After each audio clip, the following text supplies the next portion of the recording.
Hola a tots i totes, continuem en la formulació inorgànica amb hidrurs i compostos binaris amb hidrogen. Ara farem primer les combinacions d'un element metàl·lic amb hidrogen i tractarem les nomenclatures sistemàtica i d'estoc. Anem a fer ara la nomenclatura sistemàtica.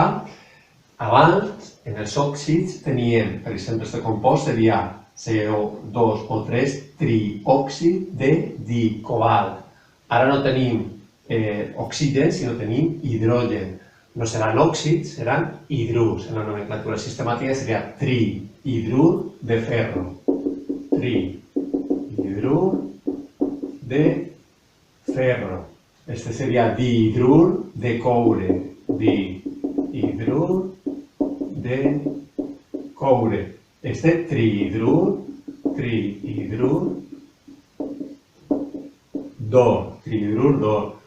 Este sería hidrur de mercuri. Hidrur de mercuri.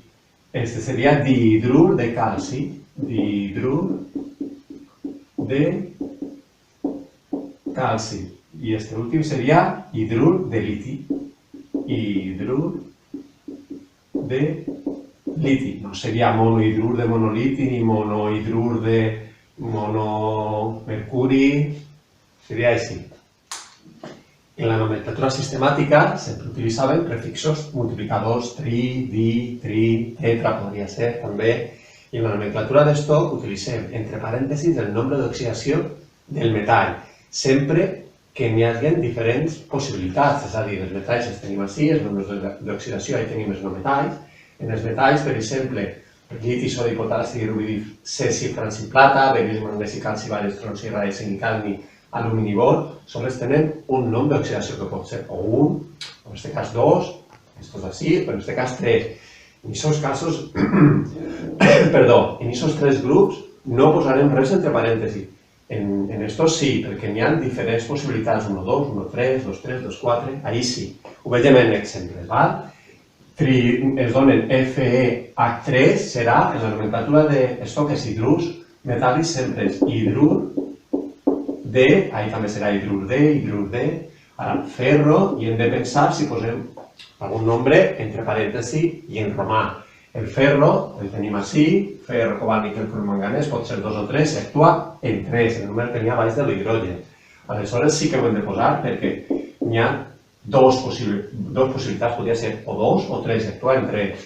En aquest cas serà hidrur de coure i pensem si el coure està actuant el 2 i el coure el tenim així, pot ser 1 o 2 i actua en 2, les dues possibilitats sí que es posen, entre parèntesis, un 2 en romà. I trihidrur d'or serà hidrur d'or i entre parèntesis també, perquè l'or el tenim així, pot ser 1 o 3, or itàlic, i actua en 3. Trihidrur d'or, 3. En aquest cas, hidrur de mercuri, i el mercuri el tenim ahí. Pot ser 1 o 2 i actua en valència 1, que és el nombre que n'hi ha baix de l'hidrogen. Aleshores sí que ho hem de posar 1. Si ara veiem CaH2 serà hidrur de calci i entre parèntesis posem alguna cosa o no. Veiem que el calci està així, sols pot ser 2, actua en 2, però no hem de posar res entre parèntesis. Si posarem alguna número, el 2, entre parèntesis estaria malament, es tacharia. I l'últim seria hidrur de liti,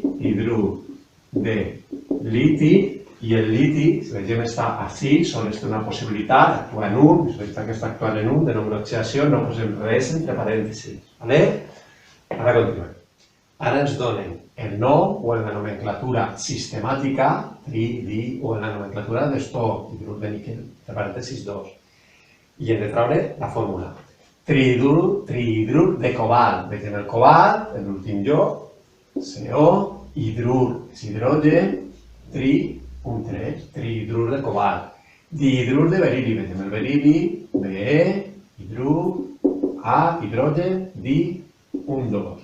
Hidrur de níquel, 2. Posem el níquel, i ara ahí sempre n'hi haurà un 1, que no posem res, que és el nombre d'oxidació de l'hidrogen. L'hidrogen actuarà amb menys 1, però sols es posa 1. Aleshores, níquel, un 1, després hidrur, A, i ara posem el nombre d'oxidació del níquel, que és un 2, ahí.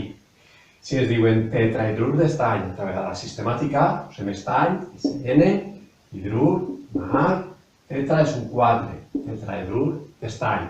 Hidrur de tali, 3, posem el tali, Tl, després posem un 1, sempre un 1, que no posa res, que és la valència, el nombre de l'hidrogen, després hidrur, i ara baix de l'hidrogen, el nombre d'oxidació del tali, que és 3.